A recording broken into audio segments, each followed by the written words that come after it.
ఓం అస్మద్గురుభ్యో నమ. లక్ష్మీనాథసమారంభం నాథామనమధ్యమం అస్మదాచార్యపర్యంతం వందే గురుపరంపరం. వసుదేవసుతం దేవం కంసచానూరమర్దనం దేవకీ పరమానందం కృష్ణం వందే జగద్గురుం. యోనిస్సమస్తపదాం భుజగ్మరుక్మయామోహతస్తదితరాణి తృణాయ మేనే అస్మద్గురో భగవతోస్తదైకసింధో రామానుజశరణం శరణం ప్రపంచే ప్రియ భగవత్మందులారా, ఈరోజు మనం శరణాగత గద్యంలోనే లక్ష్మీ అమ్మవారి శరణాగతి చూర్ణికలో ఐశ్వర్యం అంటే నియామకత్వం. సర్వనియామకుడు భగవానుడైన వాడు. అప్పుడు ఈమెకు కూడా నియామకత్వం ఉన్నదా అంటే అది భగవదిచ్చ ప్రయుక్తమైన నియామకత్వం ఈమెకు ఉండవచ్చు కదా. శేషనాది పరిజనం జనం భగవతః తత్వదవశ్చోచిత పరిచర్యా మాధ్యాపయంత్య. ఆదిశేషుడు, విశ్వసేనుడు మొదలైన పరిజనాన్ని భగవాను యొక్క ఆయా స్థితులకు తగిన పరిచర్యల్లో ఆజ్ఞాపిస్తుందని శ్రీవైకుంఠ గద్యంలో పలికిన విషయంలో కూడా గమనించదైన. చేతనల కళై కర్మాణ గుణమాకు నియమిప్పల్ ఈశ్వరణై రక్షాను గుణమాకు నియమిప్పోల్. చేతనలను వారి వారి కర్మలకు అనుగుణంగా నియమిస్తుంది. ఈశ్వరుని జీవుల రక్షణ అనుగుణంగా నియమిస్తుందని ఆచాన్ పిల్లై అనుగ్రహించారు. శీల ఆది తదుపరి తక్కువ వారితో సైతం ఏ భేదము సంకోచము లేకుండా కలిసి వ్యవహరించడమే శీలం. సౌశల్యం అనేది కూడా ఇదే. భగవాను శీలం గుహ పెరుమాళ్ మొదలైన వారి పట్ల వ్యక్తమైనట్లుగా లక్ష్మీదేవి శీలం త్రిజటాదుల పట్ల పూర్ణంగా ప్రకాశించిన విషయాలు గమనించాలి. అదే ఆది అనే పదం చేత వాత్సల్యాది సౌలభ్యాల గుణగ్రాహ్యాలు అనవధికాతిశయ ఇది గుణాలకు ప్రయోగింపబడిన విశేషం. దీని భావం ఏమిటి అంటే, ఇక్కడ చెప్పబడిన గుణాల్లో కొన్ని గుణాలు కానీ అన్ని గుణాల్లో కానీ లోకంలో వారిలో కొందరిలో కనిపించినా అవి కొంచెం కనిపిస్తాయి తప్ప ఒక్కొక్క గుణం అంతులేని ఉత్కర్షణ కలిగి ఉండవు. లక్ష్మీ విషయంలో అయితే ఆ విధంగా కాదు. ఒక్కొక్క గుణం యొక్క గొప్పతనం అవధి లేనిదే ఉంటుందని భావం. అసంఖ్యేయ కళ్యాణ గుణగణం. లక్ష్మీదేవి గుణాలు ప్రత్యేకంగా ఇన్ని అని లెక్క పెట్టడానికి సాధ్యం కాకపోవటమే కాక వాటి సమూహాలు కూడా లెక్కలేనివై ఉంటాయి. లోకంలో అపరిమితంగా ఉండే కొన్ని వస్తువులు వేరువేరుగా లెక్కించకపోయినా 100 కుంచాల ధాన్యం 1000 కుంచాల నువ్వులు అనే రీతిలో రాసుల సంఖ్యలో లెక్కించవచ్చు. లక్ష్మి యొక్క గుణాలను చూస్తే భగవద్గుణాల వల్లనే అవి కూడా ఏ రీతిలోనూ లెక్కించడానికి సాధ్యం కావనిగా ఉన్నాయని భావం. పద్మవనాలయం పద్మేసితాం పద్మవర్ణాం. పద్మంలో ఉన్నది పద్మవర్ణాన్ని కలిగిందని శృతి అన్నది. ఇక్కడ పద్మ శబ్దం చేత లోకంలో మంగళకరాలైన సమస్త వస్తువులు చెప్పబడ్డాయి. అందుచేత ఈమె సర్వమంగళ నివాసన భావం.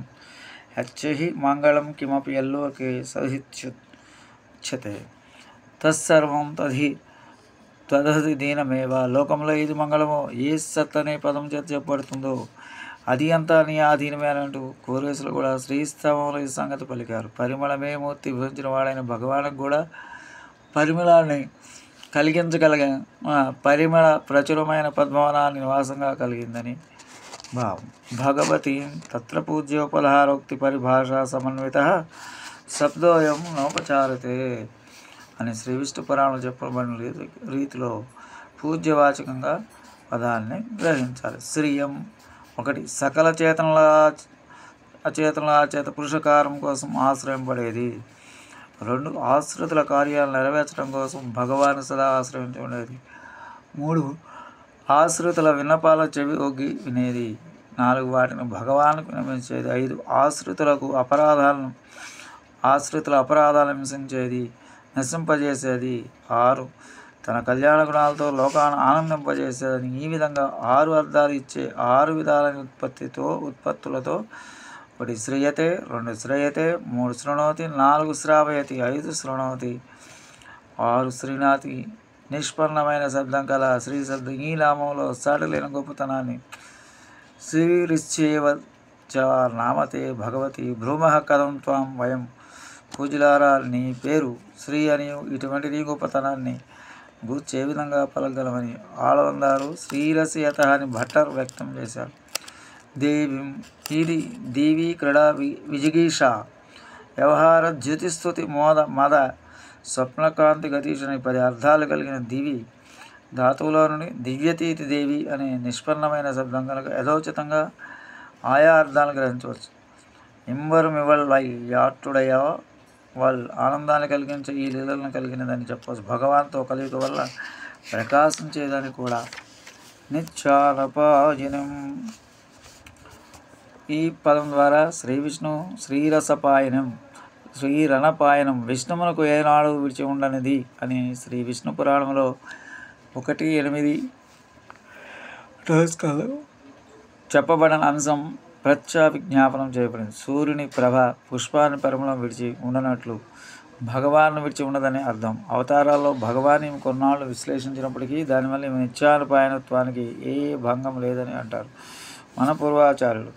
అనన్య రాఘవేణాహం భాస్కరేణ ప్రభాయద సూర్యుని కాంతి కంటే వేరు కానట్లు శ్రీరాముని కంటే నేను వేరు కాదని ఒక మాట సీతాదేవి.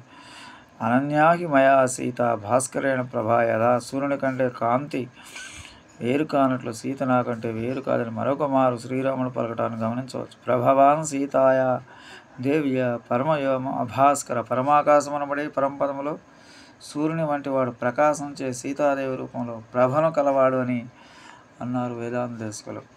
నిరవధ్యాం అవధ్యాలను దోషాలు లేనిది పూర్వం పలికిన ఉత్కర్ష అంతా తన గొప్పతనంగా భావించడం అవధ్యం. అటువంటి అవధ్యాలు లేదని భావం. వెన్నెల చందనం పుష్పం మారుతు మొదలైన వాళ్ళ గుణాలు ఏ విధంగా ఇతరులు అతిశయాధనానికి ఉపయోగపడతాయో ఆ విధంగానే ఆమె గుణాలన్నీ భగవానికి ఆనందాన్ని కలిగించడం కోసమే ఉపయోగపడతాయని సారా. దేవదేవ దివ్యమహేష్ ఈ విశేషణ తాత్పర్యాన్ని శ్రీప్రకాశకాచార్యుల వారు అప్రత్యచికీర్షితమని వ్యక్తం చేశారు. తాను దేవిని చేయాలని భావించిన ఏ విధమైన ఆటంకం లేకుండా చేసి పూర్తి చేయడానికి తగిన సామర్థ్యాన్ని ఈమె కలిగిన భావం. ఏ లోటు లేని పురుషకార్యాన్ని చేయగలిగారని సారం. బ్రహ్మ మొదలైన దేవత అందరికంటే భగవాన్ ఉత్తమ పురుషుడు అయినట్టు ఆ బ్రహ్మాదుల పత్నుల కంటే మహనీయురాణులైన భగవత్పత్నులు అందరికంటే ఈమె ప్రధానతం తమ అనే అర్థం ఇక్కడ అపేక్షితం. అఖిల జగన్మాతరం దేవదేవ దివ్య మహిషమల అని అనగా ఒకే విధమైన భయం కలుగుతుంది కదా, ఆ భయాన్ని పోగొట్టడం కోసం ఈ విశేషణం ప్రయోగించబడింది. తన సంతానమైన జీవుల పట్ల వాత్సల్యాన్ని మిక్కిలిగా కలదని భావం. అస్మన్ మాతరం వేదాంతేశ్కుల పాఠంలో ఈ విశేషం లేదని తెలుస్తుంది. అత్ర అస్మిన్ స్వామిన్ ఇతివత్ అస్మిన్ మాతరమితి శ్రీ విష్ణు చిత్తదయ పఠంతి చక్షతే చ గద్య భాష్యంలో ఉంది. పలువురు పాఠంలో అస్మన్ మాత్రం అనే పాఠం ఉంది కనపడుతుంది. ఇక్కడ ఆచాన్ పిల్లయ్య వ్యాఖ్యానం అఖిల సబ్ధిత్తిల్ తామం భూతరాకయాలై తుమ్మయం కూటికొళ్ళుకిరార్ అని ఉన్నది. కానీ కోయిల్ పత్తారావి స్వామి తిరుమలలోని తాళపత్ర గ్రంథాలు పరిశీలించి అఖిల பதித்தால் தாமம் அந்தர்பூதராயிருக்கு செய்தேயும் அகில ஜகத்தும் ஒரு தட்டும் தாம் ஒரு தட்டுமாக்க தம் பக்கல் வாசல்யாதசம் கண்டாரக்கையாலே விசேஷத்து అరళీరార్. అస్మన్ మాత్రమేండ్రు అఖిల పదములు తాము కూడా ఒకరైన అఖిల జగత్ ఒక ఎత్తు తాము ఇంకొక ఎత్తు అనే రీతిలో తమ పట్ల లక్ష్మీదేవి చూపిన గొప్ప వాత్సల్యాతిశయాన్ని చూసిన వారు కనుక విశేషించి అస్మన్ మాత్రం అంటున్నారు అనేది సంస్కరించబడిన పాఠంగా అని శ్రీ కాంచి అనంగనాచార్య స్వామి వారు తమ వివరణలో పేర్కొన్నారు.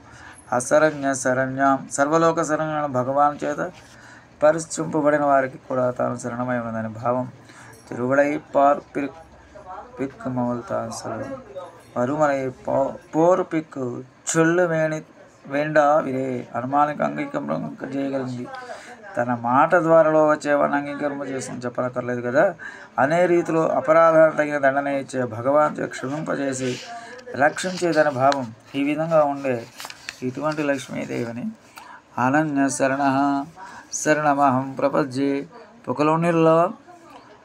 పుకలొండిల్లా అడిక్కి అమరంత పుకుందనేన్ ఏ శరణం లేని నీ శరణాల కింద చేరి ఉండి శరణాగతి చేశానని భావం. ఇక్కడ ప్రపంచ అనే ఉత్తమ పురుష ప్రక్రియ ఉన్నందువల్ల నేను అనేకత్వం స్ఫురించవలసి ఉన్నప్పటికీ అహం అని అనడం విశేషించి తమను నిర్దేశించుకుంటున్నారు. ఆసక్తి వల్ల స్వరూప విరోధ నిశ్చయం వల్ల ఉపాయాంతరాల్లో ఆసక్తి లేని వాడిని నేను అని తమ స్వభావాన్ని స్పష్టం చేసినట్టయింది. ఈ విధంగా రామానుజులు మొదటి చున్నకలో పురుషకార ప్రపత్తిని చేశారు. మంగళాశాసన పరమరాచార్య సర్వైశ్య పూర్వైరాచార్య సకృపాయ అస్తమంగళం. స్వస్తి.